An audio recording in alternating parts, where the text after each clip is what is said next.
Welcome back to Season 2 of the Sober Motivation Podcast. Join me, Brad, each week as my guests and I share incredible and powerful sobriety stories. We are here to show sobriety is possible, one story at a time. Let's go.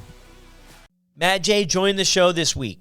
Matt was confused for years about giving up alcohol because he never hit what some may call rock bottom. But deep down, Matt knew something had to change. Matt describes his childhood as terrible, and alcohol would help him fit in during social situations. Everything began to change when Matt attended his first AA meeting, raising his hand and saying, "I am an alcoholic." Matt has not had a drink of alcohol in 9 years. And this is Matt's story on the Sober Motivation Podcast. The Sober Buddy app. This community is one of the most supportive I've ever seen. Starting with the meeting hosts who lead with support, kindness, and understanding. When someone falls, the community rallies to help support and encourage. People from all different countries who show up as strangers leave as friends. It is a true example of community and connection. What makes Sober Buddy special is everyone is working on the same mission, to get another day sober so we can live our best lives and to provide a safe place so no one feels they have to do it alone. Come and check us out on the Sober Buddy app, yoursoberbuddy.com, or your favorite app store, and join me for one or all three of my support groups I host per week inside of the app. Hope to see you there soon. It's hard to find the motivation to get sober when you're in the trenches of addiction. It's easy to say I'll stop tomorrow or I'll cut back tonight. What's harder is putting action behind those words. That's why I've teamed up with SoberLink. SoberLink's remote alcohol monitoring system was specifically designed to help you in your recovery, not just some breathalyzer you buy at the store. Small enough to fit in your pocket and discreet enough to use in public. SoberLink devices combine facial recognition, tamper detection, and real-time results so friends and family know instantly that you're sober and working towards your recovery goals. Visit soberlink.com/recover to sign up and receive $50 off of your device. Before we start this episode, I want to give a huge shout out to Mike. Mike, thanks for all the support with the show, everything you're doing, all the kind messages. And I want to give another shout out to Liz. Liz, huge congrats on 2 months sober. Thank you for the email. Thank you for the support. Thank you for the kind words. And I'm rooting for you. Now let's get to the show. Welcome back to another episode of the Sober Motivation Podcast. Today we've got Matt with us. Matt, how are you? Brad, I'm great. How are you? I'm good, man. Thanks for reaching out, and I'm happy that we could jump on here and share Me your too. story. Absolutely. Yeah. Where do you need me to begin here? Yeah, why don't we start off at the beginning? What was it like for you growing up? It sucked. I was listening to a previous podcast, and one of the people you were interviewing is saying, the childhood was great. Everything was great. And I'm screaming back at my iPhone saying, well, my childhood sucked. Everything was awful growing up. My father beat my mom. So we moved very early on and were dirt poor, living in the second floor of a 2-family house in a very poor neighborhood. And when you're young, you don't really know the difference. But I remember going with mom to get food stamps every week, her complaining that my father wasn't providing any type of child support. So the family was very open with how awful my father was. He was barely part of my life. He lived in New Jersey. I lived in Western Massachusetts. And I found out later that he was drinking about a jug of Gallo a day. And I didn't ever want to be like him. In my childhood, because I'm an only child with a single mom, I was just shuffled off place to place, friend's house, family house. I was looking back at my childhood. I'm like, I was never stable. Yeah, I was home sometimes during the school week, but I was never home on the weekends. I don't know if my mother was trying to hide me from the reality or she needed time away, but I was just shifted from person to person, house to house, all through childhood. It wasn't a great time going in school. When I moved to a new town, I lived in the poor end of a very wealthy town, and that didn't go well for me. Living in the poor end, I was mercilessly picked on, bullied in high school. When I went to college, I just could not wait to get away. I wanted to get as far away as I possibly could to restart my life. Now, I started drinking, I guess late for most people. I think I was 16 or 17 when I got my first bottle of booze. And when I was that age, you sort of got what you could get. I remember the first few times I drank, it was 40 ounces, 40s, or whatever the big thing of private stock was, like really just gross, nasty stuff. Whatever we could pay a homeless guy to get in downtown Springfield to get a bottle of whatever the stuff was. And I'm pretty sure I was an alcoholic from the get go. That I remember when I first could find the buzz, I remember thinking, I can't understand why anybody would drink one beer. What's the point? So at that point, I'm thinking I probably was an alcoholic at that point and didn't even know it. When I got to school, in the college that I went to, there were no really house parties in this town. At the time, it was a kind of a commuter school, and I lived on campus. So you could get into the bars with a college ID in the mid 90s, which is a bad idea. All those bars are long gone because a bunch of high school kids also could get in. So slowly, those bars died out, but it was very easy to get alcohol as long as you had a wad full of cash. And I was uncomfortable in my own skin in a new town away from home, and I wanted to impress people. And the way I could do that was to drink, and that would let my inhibitions down. I'm naturally an introvert. I'm naturally really, really shy, and I can come out of my shell when I'm drinking. So therefore, it reinforces the whole thing of how could I ever not drink? How am I ever going to meet a girl? How am I ever going to make friends? Because I can't get past the shyness wall. People will think I'm boring. People will think that I'm uninteresting. And the only way to be interesting and funny and a character is to drink. Now, I didn't realize until after I got sober, I was a jerk most of the time. When I thought I was funny, I wasn't. I was just a jerk. So I almost failed out of school the first 1.5 years. I ended up getting on academic probation. And this is a recurring thing with me where the only thing I had no control over and I couldn't drive my will into was alcohol. I could drive my will into anything I wanted when I wanted to do that. So I was a 1.7 GPA. I think this was first semester of junior year. And I got thrown into a meeting with the Christian brother, and he said, you're on academic probation. You got to drop a major, and you have to at least get a 2.0 to stay in college. Now, some of you will get there. You might even do really well and get like a 2 or something.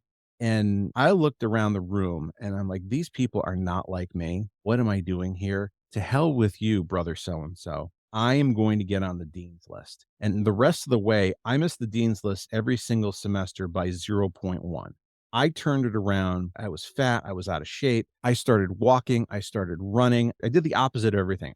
I went to class. I did the work. I did the reading. I went to study groups. I put all this energy into, I am going to stay in school and I'm going to show everybody that I'm not a putz, that I can get this done. And I overachieved. This is kind of story of my life. Now, could I get the drinking under control? No, I don't think I really knew. Well, this is funny. I say I don't know I had a problem, but I did because I was always questioning my drinking. I don't know anybody who's a normal drinker who questions their drinking. Like my wife has like one drink maybe once a year, once every other year or something. She never questions her drinking. The only thing she ever questions is, boy, I really would like, we went out to brunch this weekend. Boy, I really would like that mimosa. I have that mimosa. I'm going to get a headache. I'm going to be tired. Maybe I'll have like like she drank it, but I don't even think she drank a quarter of a glass. Even to this point, I look at that as alcohol abuse. Like, how can you possibly stop at like a quarter? Yeah, well, it's an interesting thing too, because I was thinking that too as a recent, right? I never thought I had a problem with gambling, right? If we look at other things that we could be addicted to, quote unquote, never thought like, oh, I have a problem with gambling. I bought 4 scratch tickets, and when I went to the convenience store, I never had an itch to get more. So it's good you bring it up that if somebody is saying, well, maybe there's something here, like I think the odds are pretty good that probably is something there if it's something we're thinking about, right? So I'm happy you brought that up. And I haven't had a drink in over 9 years. And we went to this brunch, and part of the brunch was you get 2 alcoholic beverages. And I didn't want to drink, but I'm looking at that and I'm saying, am I wasting my money not getting this alcohol? Like, if I don't get it, I'm a sucker. I'm leaving money on the table by not getting it. And I'm looking at that. I'm like, wow, my mindset is still at that point. I'm still pretty sick. I still need to keep treating this one day at a time. And then I chuckled at it. But I took test after test after test. I Googled stuff around alcoholism tests, and I tried these things for years, every single way I possibly could to pass them, and I never could.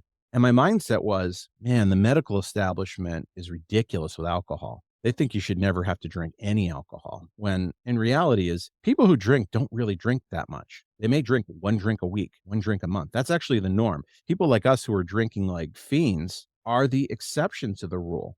So after college, I continued drinking. The thing that really screwed me up is if I went out because I was so afraid of a DUI, I could have one beer. I could have one drink and go home. How could I have a problem if I could do that? Now, on the inside, if I had one drink, I was dying. It felt like wearing a wool sweater on the inside. And always going through my mind was, should I have another drink? Can I have another drink? Is it okay to order another drink? Maybe I shouldn't have another drink. Where would I be on a BAC level? I bring out my smartphone and say, okay, here's what my weight is. Here's how fast I drank it. This is where I think my BAC level is. If I drink the next one real slow, that would be okay, or maybe it wouldn't be okay. And there was always this gerbil wheel going in my head whenever I had a drink, when I could control it. And then there were some times where no matter what I did, I was 6 beers deep. And I don't even know where the hell I got to that point to get 6 beers deep.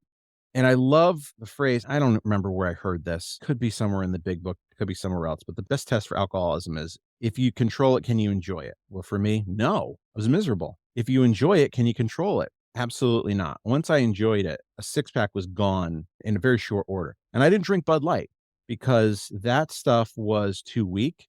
So I felt if I drank a light beer, I would drink more. So to control my drinking, I would drink a higher alcohol beer, which will allow me to drink less amount, which is some sick thinking. Now, when I drank wine, because I was a big wine connoisseur, that I had a hell of a time controlling. Like, stopping at one bottle was really, really hard. And I wasn't an alcoholic because I had a subscription to Wine Spectator, which was an expensive luxury. So I was learning about wine and I was studying good brands, and I had all of the Spiegel and Riedel wine glasses. So, an alcoholic wouldn't have a tuned wine glass to Cabernet and then to Merlot and then to whites.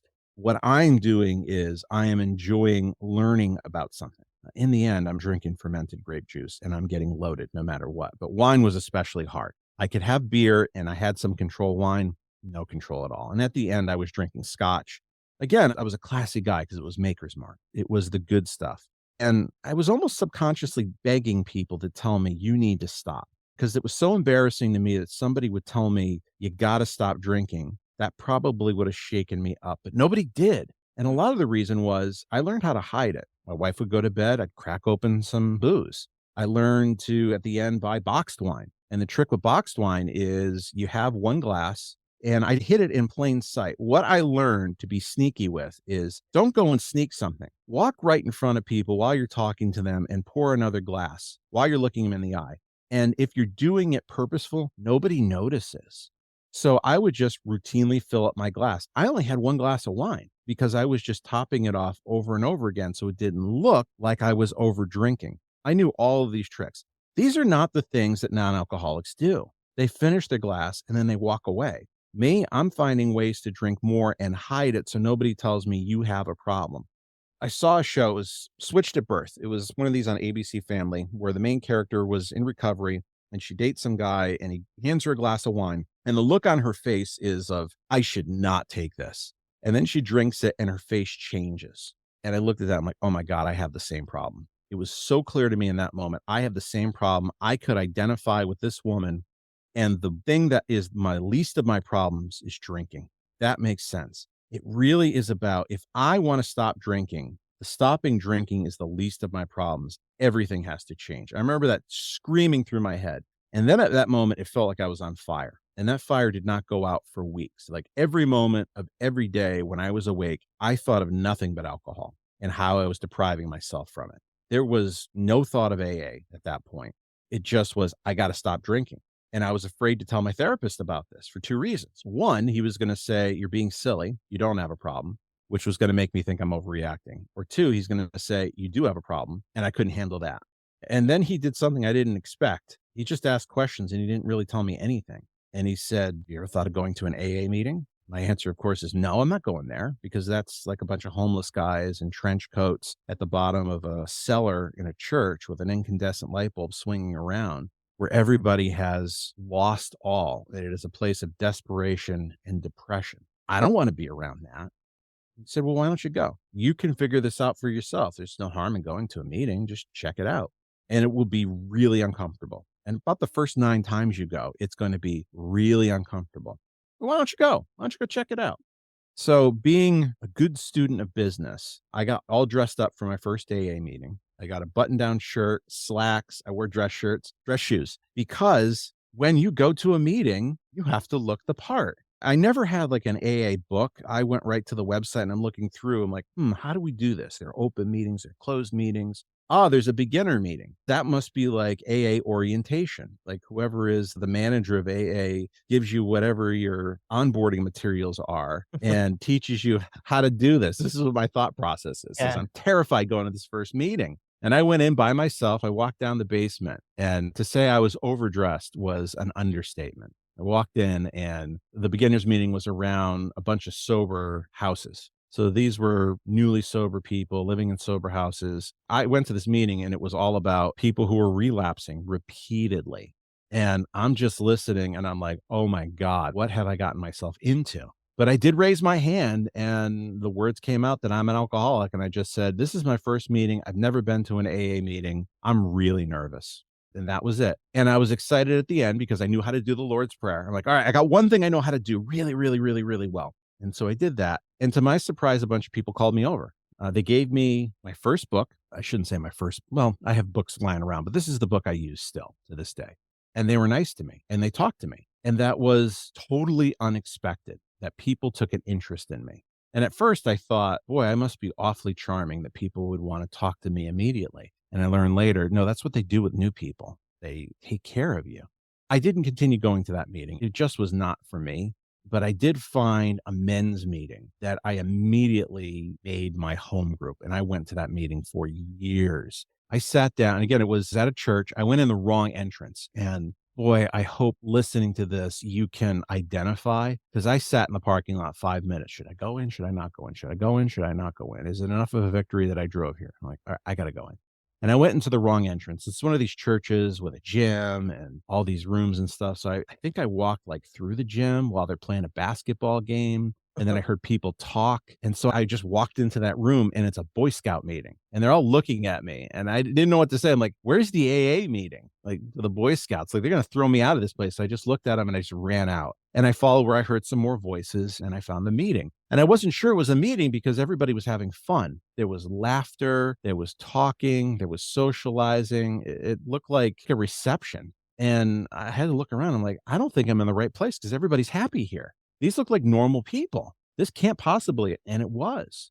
And the speaker or the chair, I think he's sober now, like 45 years, but he told my story. That's how I knew I really had a problem and I was going to stick with this because he started speaking to set off the meeting and he said, I could drink 2 beers and stop, but I was miserable when I did it. And that's all I needed to hear. I'm like, somebody like me, you don't have to be fall down drunk, lose it all, 20 DUIs, going to rehab. It's not about how much alcohol you were drinking and how low you felt. It's when alcohol gets in the body, what does it do to you? And to me, it made me a mess. And it took me going to AA and starting reading the book to figure out the answer to why don't I think about alcohol when I'm not drinking? And why is it that I can't stop when I am drinking? And learning about that allergy, I'm like, oh my God, this makes total sense. I can't believe this. And that was kind of my step. Going to meetings, I couldn't understand relapse. It was baffling to me when there's a whole bunch of people I came in with, and I'm like, all right, we're going to go through this together for the rest of our lives. And then they all relapsed. And I'm like, I couldn't understand that.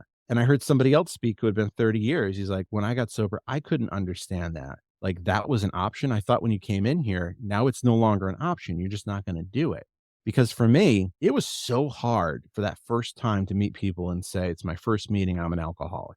And going through that process was so painful. I was never going to be a first timer again because I never wanted to live through that pain. As a matter of fact, if I were to relapse, I feel like I'm one of those people who'd never come back because it would be so painful. So it's just easier, keep doing this. It's a lot easier just to stay sober than to go out. So it took me a while that people had to pull me aside when I was so baffled to say, this happens all the time. It's okay.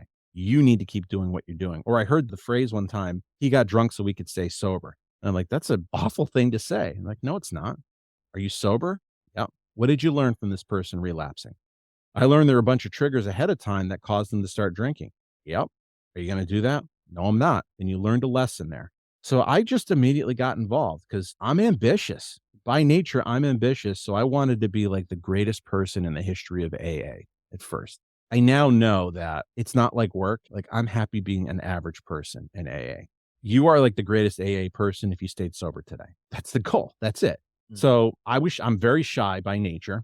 And I heard somebody speak saying, hey, if you're shy, you get to meet people by being like a door greeter or make coffee. So I started being a door greeter wherever they had that. And it was uncomfortable, but I sure got to know people. And I got out of my own skin because everybody hugs you. That was the strangest thing when I started getting hugs from people. Like, why are you hugging me? I don't want to touch you. And I kind of learned it's just the thing.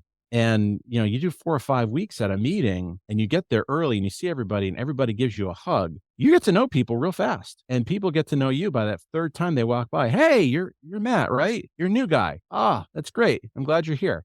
And those little things, you get to know people real fast. I got voluntold to do district work. I did GSR district work for, I don't know, my first 5 or 6 years. I was an assistant GSR. Then I was a GSR for a number of years. Then I did like 4 years of a 2-year commitment as a treasurer. And this was sort of my thing. Like I could go in there and use my outside skills to help the groups as a whole. I found like being the treasurer, that was fun for me. I hated giving it up. But like after 4 years, it's like, dude, I love doing this. And I know you won't tell me to stop doing it. Somebody's got to take this. Like I got to do something else. Somebody had gotten sick in my home group and they needed a local treasurer. So I stepped up for that. I go, okay, this is my opportunity to get out of my district treasurer role to do something with the group. I will tell you, being a group treasurer is so much harder than being a district treasurer because there's like systems and a bank account. And it's just harder being the group guy, being Yeah. responsible for that group. I'm wondering too, if it's all right to ask here, Matt. I'm wondering, you Yeah. went to that first meeting, right? And you raised your hand and you're saying, I'm an alcoholic, right? You're announcing this to the group. How do you come to a conclusion like that? Maybe early on in the journey, right? Yeah, I think I knew.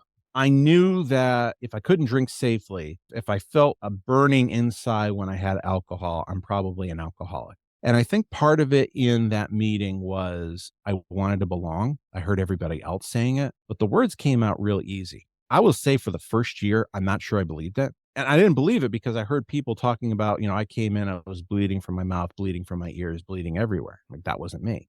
So I don't have as bad of a story as you, but I feel comfortable being here. I like being here. I can identify what you're saying. So even if I don't think I'm as bad as you, or I'm questioning, am I overreacting? I know that I'm comfortable here. There's no downside to stop drinking.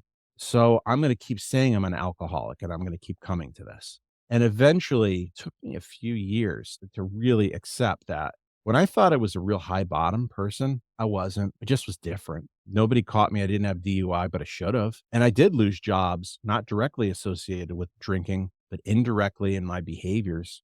So it was just sort of like I faked it for the first year or so. It just Yeah. kept coming because I liked being there. Fake it till you make it, right? Right. Yeah. That's what I had to do that so many times. I'm also wondering too, right? So you go to your meeting and it's not really a big, maybe a problem, and other people around you aren't saying, Matt, you got to quit. Matt, you got to quit. The consequences are not really there. You're not feeling good about it. What does your wife say? What do other people around you say? Like, do you talk with them? Like, hey, I'm going to A meetings, and like, what could possibly be a reaction? Because, yeah, tell us about that. Boy, that was the hardest conversation, the one to have with my wife. Really thought through, I could go to these meetings and not tell my wife. I would just say I'm going out for work or I'm going somewhere. I would hide it. That was my first thought. But then I'm like, I can't do that. So I pulled her aside and I just said, the only thing of it is I have a problem with my health. I think I have a problem drinking. And her reaction was, I don't think you had a chance. My father was an alcoholic. My mother had an unhealthy relationship with alcohol. My stepfather drank. There were so many people who were alcoholics and had a bad relationship with alcohol, and that's all I saw. And her thought was, there was no shot for you to miss this one. So I understand. I had to tell some other people who were surprised. Now, she told me afterwards, after her mother passed away. Her mother passed away shortly before I stopped drinking. And apparently in private, my mother-in-law told her multiple times, he's got a drinking problem or I'm concerned about him. And my wife brushed it off. But she was right. And I'm like, I wish Rhoda had said something. It probably would have got me in here sooner. Then again, I get it. You get in when you get in. Yeah. And that's the thing. I got in at 38. That's a hell of a lot earlier than a lot of other people. Later than some, it's earlier than others. So I had a lot of disbelief from other people that they just didn't see it because I was a hider. I hid it or I would force myself to stop. And I think that was the issue. Yeah, no, that's beautiful. It's nice to have that support so close to home, but yeah, it's a confusing spot to be in. And like you mentioned before, you could have one, and on the outside, it wouldn't necessarily look like you were going through that internal struggle and be like, oh, yeah, Matt can just have one and he drove home and everything was good. So it's like that. And there's a lot of people I talk to and a lot of people I know, they're right there about life is not necessarily falling apart. But my experience too is that this is progressive. The longer you stick around, your risky behaviors, tend to go up the stair steps. Like you'll end up taking more risks. And I like how you mentioned too about the DUI, the impaired there is that you weren't caught. You know what I mean? That's kind of my story too. Like I had driven, I mean, I don't even want to get into the stories because they're bad, but I never was caught for it, but I should have been many times. But it's tough to be in that little spot though, Matt. I hear you on that where you can kind of figure it out. But I loved your email you sent over to, and you mentioned it before in the episode. If I controlled it, I never enjoyed it. If I enjoyed it, Right. I could never control it. And that's sort of the switch that happens when we take that first sip, right? You speak of is when you take that first sip, it changes. Everything changes right then and there. I mean, that's incredibly powerful. Like going through all of this, I mean, what was this doing for you? And I think we probably covered it a bit early on in your story, right? Of stuff was going on, but like, what was it doing for you to help you get through life or deal with life? Or was that even a part of your story? What problem was this solving for you? Might be a question. Made me feel like an adult. It made me feel like I was growing up. I wasn't smaller than, I was participating with everybody else. I got the secret handshake by drinking, even when I drank by myself. And if I gave that up, I had a period of time where I gave up drinking for about 10 months back in 2001, but it was white knuckling it. It was like I had to pee and I just was crossing my legs a certain way so I didn't go for months. And that was not sustainable. And I started drinking again. I think a lot of it was in public, it allowed me to be social in public when I felt uncomfortable. So it alleviated discomfort. In private, well, it allowed me to do something when I was bored. If I had no one around and I had no place to go, I still could feel like I was in a party environment because I was having a beer. It was a Friday night. This is the thing I should do. This is the thing that people do on the weekends. They have a drink. And I wasn't drinking every night. When I was in the pattern of drinking, I was, and then I could stop, and that was a lot of pain. But I think it was boredom. It was alleviation from how I feel. I have a lot of anxiety. I always thought I had depression. I don't think I have depression. I have anxiety. I get anxious as hell, and alcohol does not help that. That's the thing I noticed towards the end is when I was coming down from alcohol, I was anxious as hell. Like it was uncontrollable, that anxiety. I think it was just a lot of different things, loneliness, boredom. I felt too good. I felt too bad. But in public, it was, how am I going to get around in public without a drink? Because I don't know how to deal with people. I can relate to so many of those, like maybe insecurities growing up about not being good enough and not fitting in and still, even still struggling with that.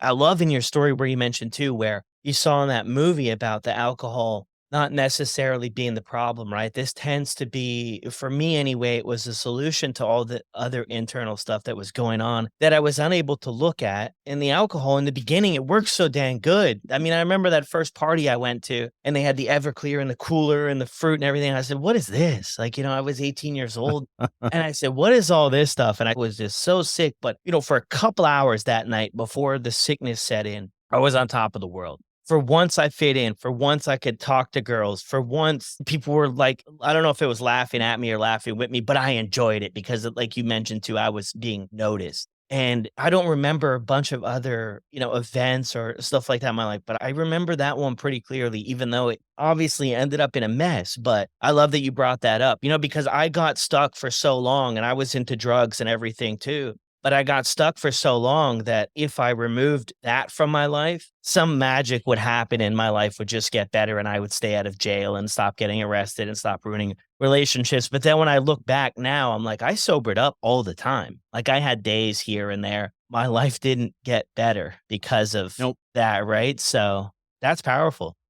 I think in the end, I realized that alcohol was the solution, but I didn't have another solution to my problems. So if alcohol is the only muscle I know how to flex, what the hell do I do if I get rid of the alcohol? that's where whatever your path of recovery is, that's what you're really working on. If it's 12 steps, those 12 steps are the things that find you new solutions so you don't need it. However you do it, there's usually some type of path where you create a new solution so that you can let go of the alcohol. But that was the thing up front of like, what am I going to do? And that's where the kind of one day at a time is like, just do that Yeah. every day. And then, the rest will come, right? It's like time. None of us really want to wait around for things to happen. But, sometimes it does take time. I agree that one day at a time is so helpful.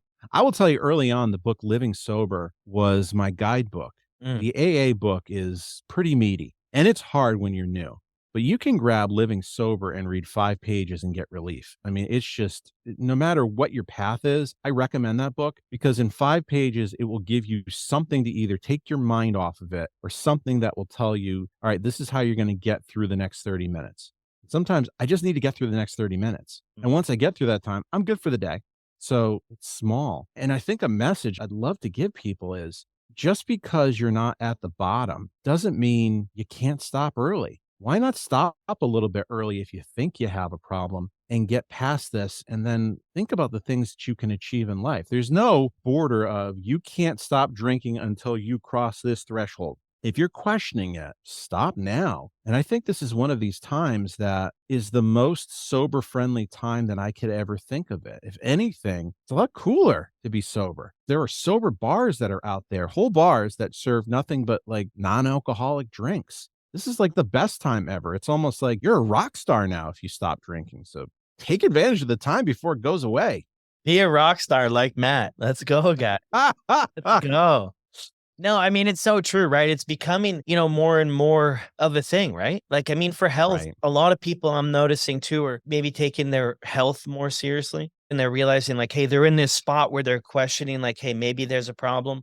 And then you have all the information coming out about how it's really bad for our health and moderation is not even really safe for health. And there's all these different studies being done, Yeah. stuff being looked into. And I think maybe it's giving people a little extra push to just see what it's like, right? Like I'm always talking to people like go 30 days without and see what it's like for you if you're kind of in that sober curious maybe spot about, what it's going to be. And if that really terrifies you, if that just scares you to your core, look at that too because Yeah. I mean, that's kind of maybe a red flag or something like that, that, hey, if that's really, really worrisome to how you're going to go 30 days, like, have a look at it. My wife is my example of the non-drinker, and I don't understand her at all. But if you're like my wife and you can have the mimosa at brunch and it doesn't look like you've drank anything and you leave it on the table, or your thing is the mental hiccup you have is, I really would like a sip, but even if I have like half a sip, I'm going to get a headache. I'm going to be sleepy today. There are things I want to do. I don't know about that. If you have that mindset, you don't have a problem. I mean, she doesn't think about what she drinks. I've seen her go years without drinking. She removed all the alcohol from the house. It's no big deal to her, but it's a big deal for me to the point that I'm telling you, I watch what she drinks when she drinks and I put down the excuses that she has and I cannot understand them. I still don't understand people not having this alcoholic mindset. I guess I have to accept that people can have a glass and it not fire off the engine, but that's her. So if you're like her, which most people are, no, you don't have a problem. So you don't think this way. But if you're listening to this podcast and you're questioning some things, yeah, giving it up for 30 days, what do you have to lose? You'll save some money. You might even lose a little bit of weight. You'll feel better. You'll sleep better. That's always a baffle, right? About how, yeah, you see people like leave stuff behind. I saw something recently about people leaving stuff behind and it's like that alcohol abuse thing, right? It's just, yeah, it's a different way, but I mean, it's so true. But I mean, that was something I had to like kind of really understand for myself, right? And still have to be reminded of myself is that different for me. And that's okay that I'm reacting different to this, and this is kind of the way I choose to live. Maybe this is how I have to live to now, like I consciously make this decision every single morning to live this way and feel better and improve my relationships and just have a shot at life before I definitely was just coasting just coasting through and just causing, like a tornado. I wouldn't say coasting. It was like a tornado everywhere I went. It was just a disaster. So yeah, and I just find it so much easier once you make the decision that you're done and you give it a bit of time. It's so much easier just to not do it. Becomes more predictable. That's one thing I really enjoy about it. I mean, obviously I can't control much around me and everything, and there's other forces at play, but my life becomes more predictable and it just is so healing. I've had work parties at the casino, which are about an hour away from where I live. And first of all, whoever came up with like a 2 drink ticket thing needs to go to Al Anon. I'm like, what do you think you're going to do giving people 2 drinks? You're just setting off the alcoholic doing that. So yeah, give out my drink tickets. I don't need these. Who wants them? I see everybody getting loaded and I put my arms up in the air. I go, yes, this isn't me. I can drive home an hour from the casino so I can sleep in my own bed and I feel fine. And tomorrow morning when we have that meeting, I'm going to look around and they're going to be hurting and I'm going to be just fine. There's a level of superiority in that, but it is such a rush for me of like, I am not beholden to the bottle anymore at an open bar. I can just have a soda. I've learned how to talk to people or not talk to anybody at all if I'm not comfortable. And then I leave. The chains are not on me the way they used to be. I feel free in those situations. And that's a better high than getting drunk, that I don't have to do what everybody else is doing. Yeah, no, so true. So powerful. Well, I'm wondering here, Matt, if people were to take one thing away from your story, from your message, what would you like for that to be? The message is you don't have to wait until you're fall down drunk. You don't have to wait until your life has fallen apart because it eventually will. You can get a jump on this if you think you're going too early, and you can have an amazing life and elevate your life. I think that's more of the message. Now, having said that, after a while, if you think you're going in too early, you're going to find you're probably going in right at the right time. But if you feel like I can't relate to this, I haven't had all of those things, nah, you're fine. It's okay to stop. And then you'll find that your life will be better anyways. Yeah, there's gonna be tons of benefits either way. And it's interesting too, you mentioned before, like if you're listening to this podcast and you're in this spot, if you're listening to this podcast, something's up. You know, like Yeah. it's a sober motivation podcast of sharing sober stories. If you're kind of at that spot too, like, something's probably up, right? Like something to probably look at. I don't know. There's coincidences probably, but for you to land on this show, I was talking with one lady who she landed on the show and she was watching something on Amazon TV. It's a stranger story. And then she was struggling, like she's in and out of this cycle. And when she woke up in the morning, the podcast was playing on her TV or something. I'm like, I don't even know how that's possible. But I was like, and then she reached out to me and she's like, yeah, like this is too weird. And I'm like, yeah, I mean, might be something. I don't know. But it was kind of a thing, right? Brad, how does that feel when people like you're doing a podcast and then people reach out to you, say either they've helped or they ask for help? How does that feel that you have this podcast out there and people ask you for help or just say, oh, thank you so much? It feels really good because it's a lot of work. It feels good to have it be helpful for people. But what I really enjoy, I'll take some of the credit for it because I do a lot of the work, but I really enjoy when people who listen to the show reach out to the guests on the show. Then I had John on recently, and John sent me a message, and John used to do a big podcast, all kinds of stuff. And then he said, the podcast we launched, he said, I never received so many messages from people. And I'm thinking, you know what? That's what this is all about because there is a part of me doing this podcast to help other people. There's a part of me doing this podcast to help myself. And there's another part of doing this podcast to help people like you. Share Mhm. your story, have a voice, knock down the walls about like, hey, we're just people out here just trying to live our best life. That's kind of how I started the whole sober motivation platform and was sharing sober stories. And this goes back, this goes back like 5 or 6 years. That was the whole thing. It's like people wanted to share their stories. And I'm like, we've overcome so much. Let's share these Yeah. stories because what you mentioned too is that's a big key that unlocks the door. You mentioned there, you went to that meeting, the speaker had 45 years or 30 years, you shared two there, but he shared your story. And when Right. you hear your story, a couple things can happen, right? You're like, oh yeah, I'm in the right place. And oh yeah, I can do this. But it's great. It's been incredible. Yeah. I have my own podcast and mine is probably a rounding error compared to yours. If you find my podcast in the rankings, look up and you'll find sober motivation. But when I'm feeling bad about my own performance, that's when I get an email from somebody randomly that I made a difference. And it'd be like, I'm in England and you made a difference. I'm like, how the hell did you find me? How did you find this? And it's baffling to me. Like, really, when I'm just talking into a mic, I just feel like nobody's listening. And then you hear that you made a difference. And first, it makes me feel bad because I'm like, I got into ego here. I'm trying to boost numbers. And then I realize the real purpose in doing this is no, somebody's getting helped here. And that sets me straight. Yeah. Such a good feeling, but it's wild when that happens. It is, yeah, and it kinda comes at the right time at times too, because doing this and being a creator and making all this stuff, right, you get stuck in your own head a lot. I do anyway. Mhm. Stuck in my own head, is this good? Is this what people are gonna enjoy? And that's sort of like That's what every day for me. yeah, and that's what we're constantly working on, and I feel like when I get there, somebody will come and in some way, shape, or form, and they'll say, "You know what, like, thanks for doing that," or it always comes at the right time. It is the strangest thing, but, it does feel good to have people, and it feels good to help people, and, I know what it's like, and I know you know what it's like too for Yeah. be alone, to be the only one that's struggling, to feel like my story, and everybody has their own story, and I appreciate that, but our stories are a lot alike too. It's a Yeah. little different, but we're not unique. We're more the same. Exactly, and I think when we can hear that, we can relate with other people on that level, then it might just help make sense, and I think your story's incredible to where, like, the bottom didn't completely fall out of your life, and you were still able to kinda raise your hand and say, "I don't have everything figured out." I think that's really cool to do, you I know? thought I had such a normal and milquetoast story until I did a speaking commitment. It was in this town, West Hartford, which is a really wealthy town. And some woman with like her Chanel bag came up to me, really well put together. I mean, think about your really wealthy, hoity toity, upper class, 1% town. And that was this woman, well put together, beautiful dress. And she's like, "Dear, how awful for you. What are you talking about? The mental anguish you must have been in. That was horrible to hear, and I never thought of it that way." "Really? You think that?" She goes, "Oh my gosh, that sounded like it was awful how you were thinking about alcohol." I'm like, "Oh, wow, I guess I got something here that can connect with people. I just thought it was a normal story." And this woman came up horrified to me. Like, "Okay, I guess we all got something."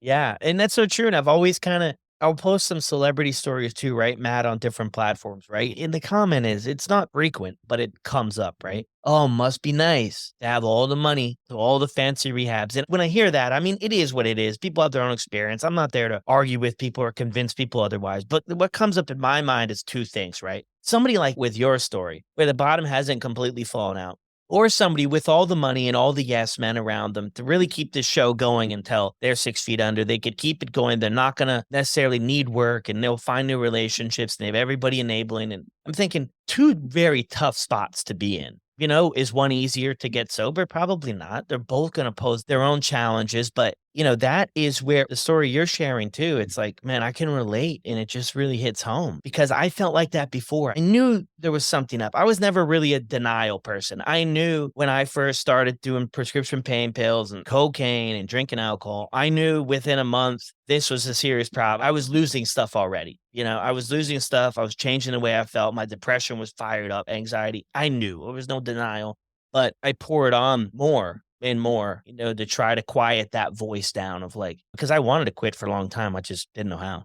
I can relate so much for that stage. And then I probably went to maybe a next stage of things where started to lose more and more consequences from life and ended up in prison for a year and ended up deported from the US and, starting over from scratch with a cardboard box, but long story short, guys, you don't have to get there.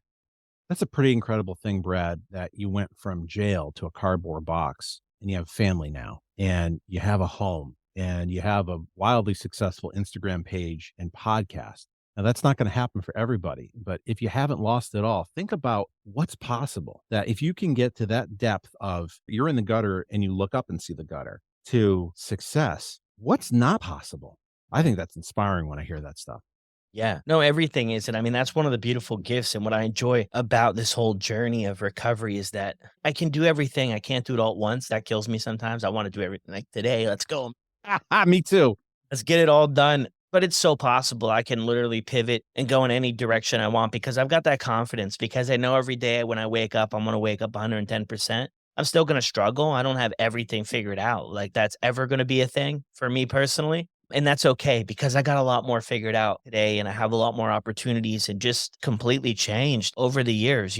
So, like, yeah, like you said, to kind of hammer that home, it's like, yeah, check out what's possible. I mean, just Yeah. imagine, think about your best days and you go out there, you go to work and you're in your relationships and you're rocking it. And then think about the days where you're hungover and you're not rocking it. Just imagine if you were just rocking and rolling 5 out of 7 days. Because as humans, you're going to go in slumps sometimes, but 5 out of 7, it's just endless possibilities. So, but look, Matt, this has been incredible. Thank you so much. Man, everybody you're check so out your welcome. podcast. What's the podcast called that you do? Podcast is called the Sober Friends Podcast. You can find us at the website is soberfriendspod.com or on Instagram at soberfriendspod. We kind of sit around and kind of talk like we're sitting around a coffee table. A lot of times we just talk about a topic. Sometimes we'll have on some guests who tell their short stories, but it is just a little bit of a meeting in your pocket. That's so cool. Love that. And I've seen the poster you have for it. And I don't know, I could be completely wrong here. I probably am, but it reminds me of King of the Hill for some reason. I have no That's funny idea. that you said that. There's a guy who does some animation for Barstool Sports, and I reached out to him, and if you've seen like some of the older avatars and some of the Barstool people, he's done that. So I made a connection with him a long time ago. So I said, what I wanted to do, it's funny you said that. What I wanted to do is I was looking at the Super Friends poster. I'm like, that's what I'm kind of looking for, is like that Superman and all of them together. And it kind of came out like King of the Hill. Either way, it's fine with me. It works. Oh my, yeah, whatever is gonna help people remember it and find you, right? Yeah, absolutely. Cool. Well, thank you, Matt. Anything you wanna mention before we sign off here? I think the only thing to mention is you don't have to wait until the bitter end. And now is the best time to get sober. If you feel as though, man, I should have done this 10 years ago, you can't go back to the past. Like you can't plant that tree 20 years ago. Second best day is today. Yeah, I love that. Another incredible episode with Matt there. I'm not sure how many people actually make it to the end of the show and listen to me rambling at the end, but I'm just full of gratitude today. Extremely grateful for all the kind messages that I've got from people enjoying the show, that it's making a difference. I never envisioned in my life to really make a difference for people. You know, the history that I had and what I lived by and the story I told myself was just to exist. So I'm happy that with the story shared here that it's being helpful. And I just hope that you don't feel alone on your journey, that we're all going through something and that this is so possible for you and you got this. So thank you everybody for the support. If you haven't left a review yet, go ahead and drop a review. And if you want to support the show to help cover some of the editing costs, be sure to check out the link buymeacoffee.com/sobermotivation. And thank you again, honestly, thank you so much. Let's go out there and have a great week.